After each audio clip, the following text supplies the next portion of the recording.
Hello, friends. Robert Bevan here, author of the Caverns Creatures series of comedy, fantasy novels, and short stories. With me is Sam West, and today we're talking about the spell Arcane Hand, otherwise known as Bigby's Hand. Is that That's it? right. All right. Bixby's giant hand, Bixby's floating hand, Bixby's magic hand. Oh, one of those ones. It's Bixby's originally, and then Yeah. for the sake of the open gaming license and copyright usage, they just switched to Arcade to have no named figures in the spells and stuff.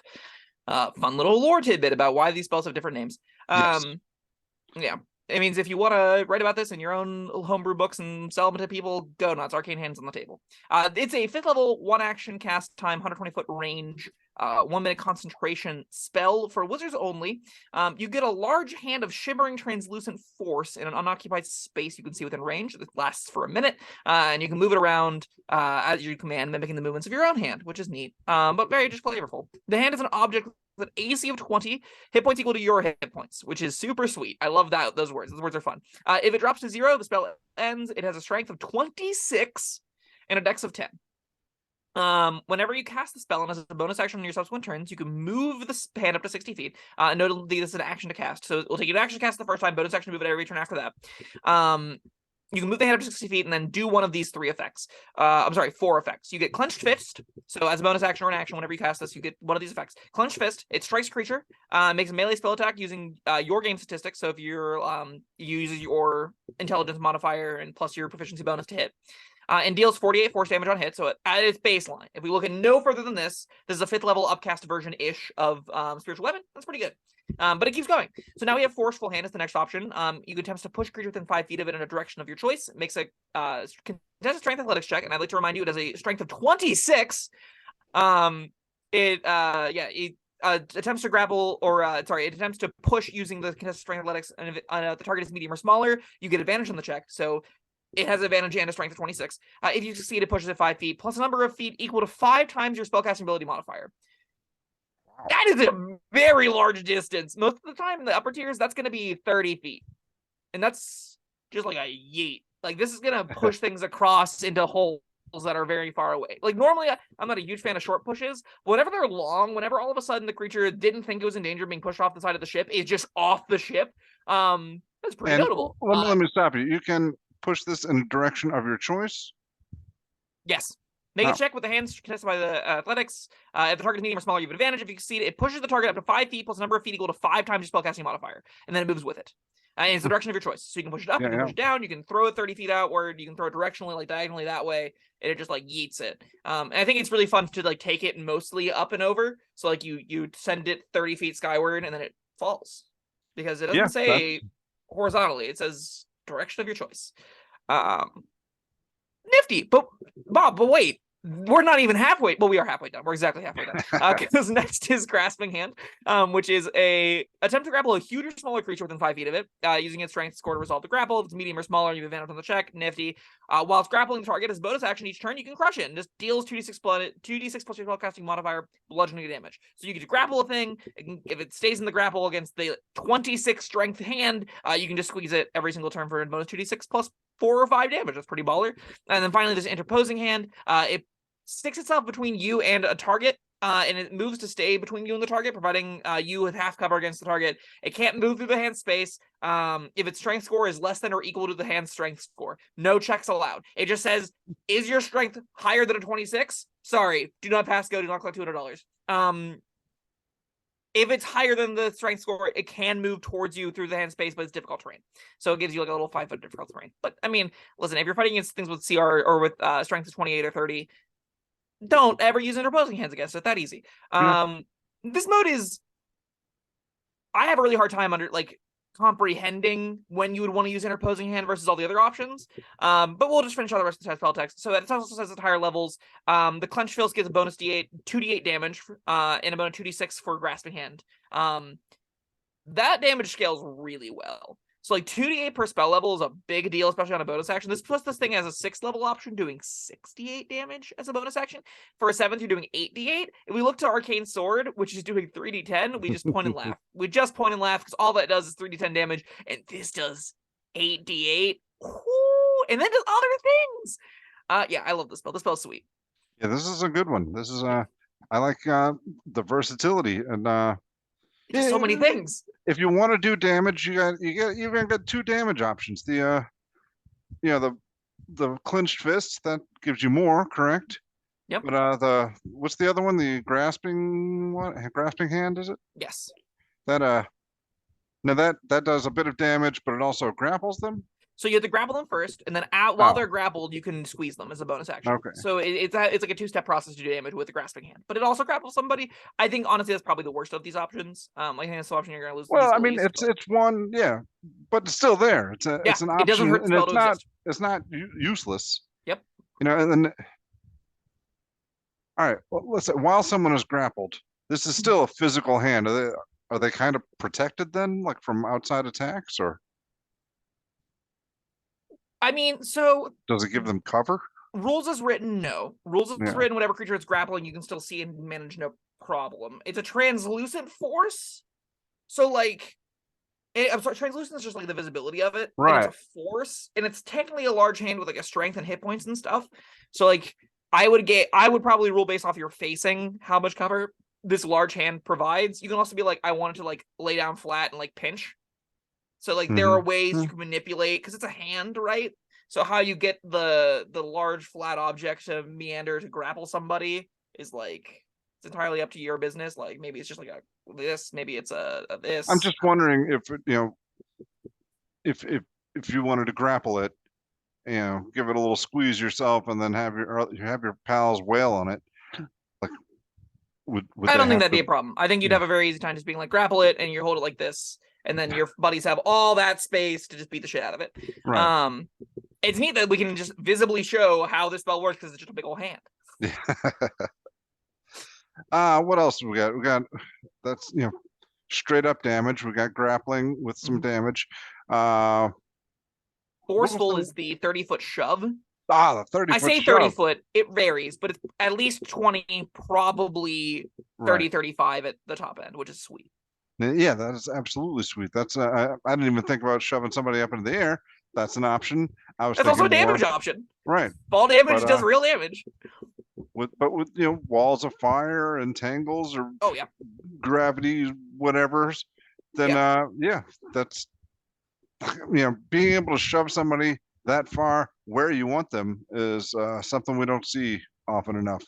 Oh yeah. Whenever you pair this with a blade barrier, like blade barrier. You're gonna start what do you do again in that circumstance? You just run, right? And then you just have the hand just keeps shoving you back or like smashing you down or just grapples you. Like you can do a lot of neat things with this.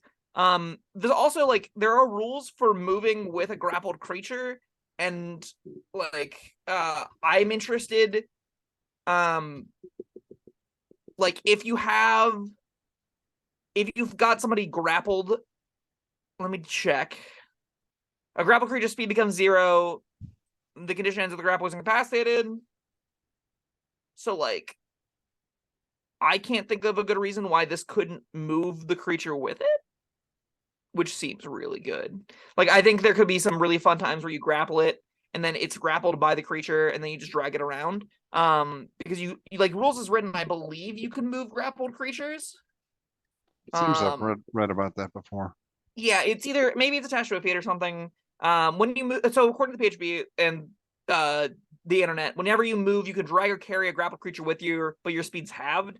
So like, unless it's 2 sizes smaller than you. So if you have a small creature grappled by this thing, you can just throw it around wherever you want, hypothetically. But if you have like a medium or a large creature grappled by it, you can only move it like 30 feet because this thing could move 60 feet a turn, which is that's a large distance. God, this spell just keeps getting better the more I think about it. All right, now you're struggling to find uses for the interposing hand. I'm feeling put on the spot here, but I feel like there's got to be uses for that. Good. I mean, there's anything with a melee only attack, you're protecting yourself against that. Yes, and you're doing it guaranteed. I think that's a really big part of it, right? Like the grapple isn't guaranteed to happen, even though it's likely to happen because this thing's got a ton of strength and advantage on most things. Because most things that you're going to be charging at you are probably medium. If they're larger things, sure, like this is probably a reasonable option against that. There'll be times where you'll be like, I really can't afford to take 3 greatsword attacks from that white. Interposing Hand. No, thank you. You're going to stay exactly as far away from me as you are, and just going to scoot around to make sure you're in that little barricade. I don't know if... There's also like a capture the flag kind of scenario where you have to protect the crystal. So I'm gonna hang out over here next to the crystal, and whatever's trying to get it, I'm gonna keep this big ass hand between it and me. Whatever the biggest, scariest thing trying to get it is going to be, and it can be up to 60 feet away from you, or even further than that. Like conceivably, you can very much like a restraining order somebody 200 feet away, and you just have this giant hand that just it runs out to them and just stops there and does not let them move within 200 feet of you, which is really funny whenever it starts to like try and get around you. You have this enormous hand just keeping the distance, because it's just an enormous radius around you that it's not allowed to come anywhere near. That's pretty nifty. There's probably some... I mean, you can take a couple of gambles. Use the push. Push him back, and then maybe it works, maybe not. If it works, all right, you got that much more space between it. And then if it starts coming back, you're feeling less risky. Interpose. Mm-hmm. Maybe like you push it through the wall of fire one that last time, which notably this is concentration, so you can't have your own damaging stuff up for the most part. You're going to be pushing it through your clerics or druids or other full caster buddies damaging stuff. But you do that like once or twice, and then it's finally like, I'm sick of this stupid hand, I'm going to go kill this man. You go, actually, haha, hand. And then it just yeets itself in between you and it, and you're like, not today, thanks though. I'm going to continue to be annoying, and you're not going to be able to get to me. That's another thing I like about it. It is a good way to be annoying. It's a powerful way too. Yeah. I would go as far as say this is one of the like big pivotal iconic 5th level wizard spells. Scanlan Shorthalt in would play by Sam Regal in Critical Role. He's like iconically known for his Bigsby's hand. It's like in a lot of the art you see with him, he's got it. He's a bard that took it through Magical Secrets. So I would say in the next edition, as homage to him, I think they deserve to put it also on the bard spell list, because this definitely feels like a bard spell as well. It feels like a big old performance where you got this big stupid magical hand that's just messing with people and being high level of whimsy. It's kind of ridiculous, and when you think about it, you just got like this master hand ass giant force shoving people around and knocking them over and picking things up. Like it's very silly, but it's a really fun kind of silly, a really powerful way of silly. I think there's also like there are ways you can play this serious. You can also just be like, yeah, it's mainly just the magical force, or maybe you are just like a really committed to the Arcanist giant purple, not even necessarily purple. It can be purple. You can make some cool images with this, I'm sure. I don't think it's necessarily silly as it reads. I mean, you can make it silly, but I don't know. Me manipulating my hand, and then there's a giant force of a hand doing the same thing. And it's silly, but it could look not silly, is what I'm saying. I agree. I definitely think the first time you use this, I think there's going to be some giggles regardless. There's something I think just naturally a little bit funny about slapping around an ogre or like a super serious like fire giant lord with a big old mace and evil scarred helm, and it's got like, these scars are from the Dragon War and I'll smash those who wish to bring back Tiamat or whatever, and you go, actually bitch, and you just slap him across the face of the mage. Like there's some inherent levity to this kind of magic, I think, but I do think you can jack off a Titan. Yeah, sure. Exactly. That's the kind of humor that you can get out of this. There's probably some ways where you can make it. There's definitely people that are going to be able to make this very serious and play it very straight, and that's fine. It's just I don't think the natural state of this. I think the natural state of this is high whimsy, a little bit, not taking itself seriously at all. This is a spell that definitely doesn't take itself too seriously. I think it's great for that. I think this. God, I love this spell so much. This spell's great. All right. Well, you got a rating? I think this is a 4. This is a really powerful effect. It does a lot of things, and those things I think are gonna like surprise you in their utility. Like we didn't talk a lot about Forceful Hand, but it being a 3-dimensional game and being able to move things really big distances is a bonus action.